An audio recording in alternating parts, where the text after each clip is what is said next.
আসসালামু আলাইকুম। Web design Bangla কোর্সের দ্বিতীয় পর্বে আপনাকে স্বাগতম। আজকে আমরা দেখব ওয়েব ডিজাইন করার জন্য আমরা কিভাবে আমাদের কম্পিউটারকে প্রস্তুত করতে পারি।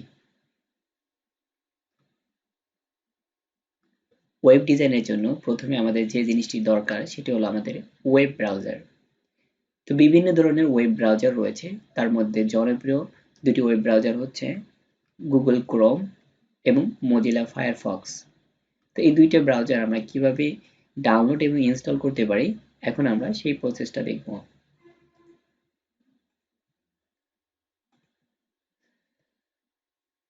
তো এই ব্রাউজার দুটি আমি গুগল ড্রাইভে আপলোড করেছি এবং তার লিঙ্কটা আমি ডেসক্রিপশনে দিয়ে দিব। আপনারা সেখান থেকে এই অপশনে এসে আপনারা এখান থেকে ডাউনলোড করে নেবেন। এখান থেকে শো ইন ফোল্ডারে ক্লিক করব। তারপর এখান থেকে এই জিপ ফাইলের উপর রাইট ক্লিক করে এক্সট্রাক্ট টু এই অপশনটাতে ক্লিক করব। তো ক্লিক করার পরে আমাদের সামনে এই দুইটি ব্রাউজার আসবে। তো এই দুইটি ব্রাউজার ইনস্টল করার জন্য আপনাদেরকে অবশ্যই নেট কানেকশন থাকতে হবে। নেট কানেকশন থাকার পরে আপনারা জাস্ট সিম্পলি এটার উপর ডাবল ক্লিক করবেন, তাহলে অটোমেটিক নেট থেকে এটা ডাউনলোড হয়ে যাবে।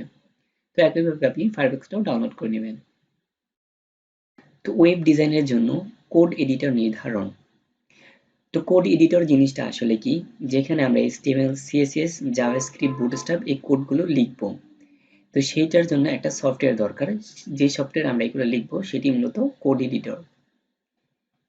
বিভিন্ন ধরনের কোড এডিটর রয়েছে, তার মধ্যে notepad plus plus, Sublime text 3, visual studio code, এছাড়া আরো অনেক কিছু রয়েছে। তো এগুলাই আমরা এখানে ব্যবহার করব। তো এখানে এই তিনটা আপনাদেরকে দেখানোর কারণ হলো, আপনারা যদি আমার এই চ্যানেলে কখনো আসেন, আসার পরে প্লেলিস্টে চলে যাবেন, প্লেলিস্ট দেখতে পারবেন কোড এডিটর ফর ইউ। তো এই অপশনে ঢোকার পরে আপনারা এখানে এই তিনটা সফটওয়্যার কিভাবে ডাউনলোড এবং ইনস্টল করতে হয় সেই প্রসেসগুলো আপনারা এখান থেকে দেখে নিতে পারবেন। ফাইল হাইড সমস্যা। তো ফাইল হাইড সমস্যা বিষয়টা আসলে কি? তো বিষয়টা বোঝার জন্য প্রথমে আমরা একটা ফোল্ডার ক্রিয়েট করে নেব।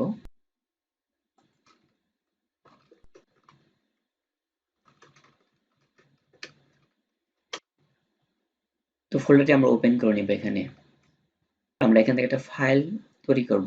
এখান থেকে আমরা টেক্সট ডকুমেন্ট একটা ক্লিক করব।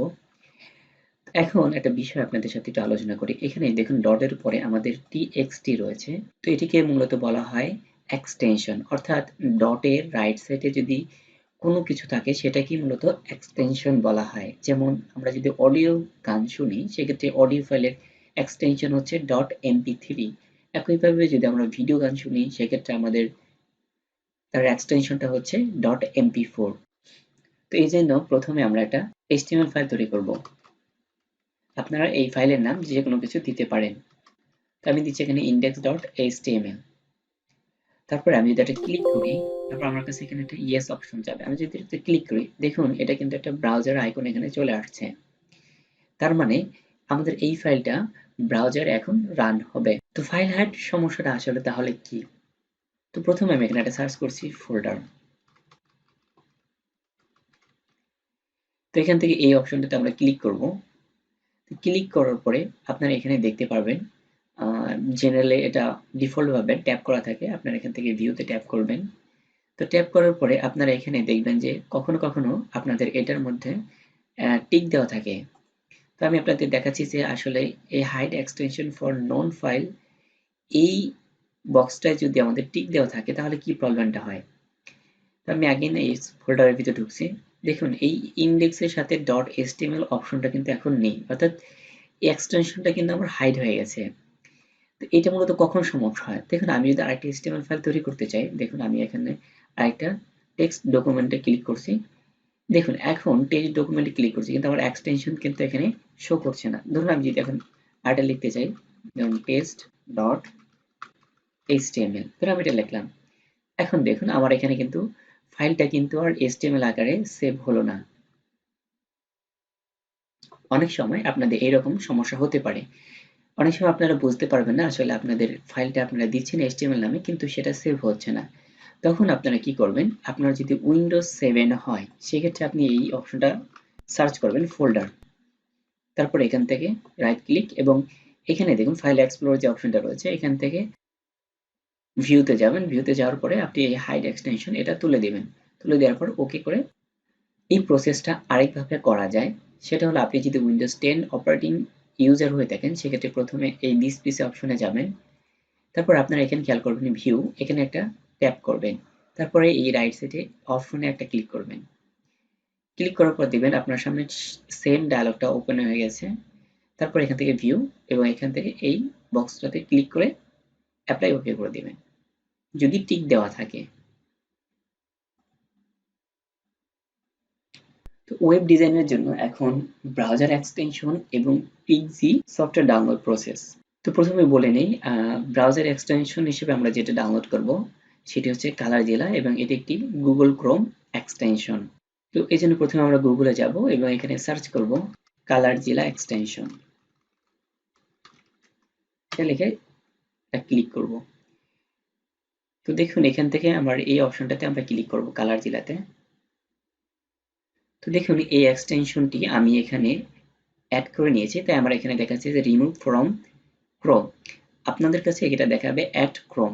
তো আপনার অপশনে অ্যাড করার সাথে সাথে এটা অ্যাড হয়ে যাবে এবং এটা অ্যাড হওয়ার পর এটা দেখতে কেমন হবে দেখুন এরকম। তারপরে আমাদের যে জিনিসটা লাগবে সেটা হলো পিক্সি।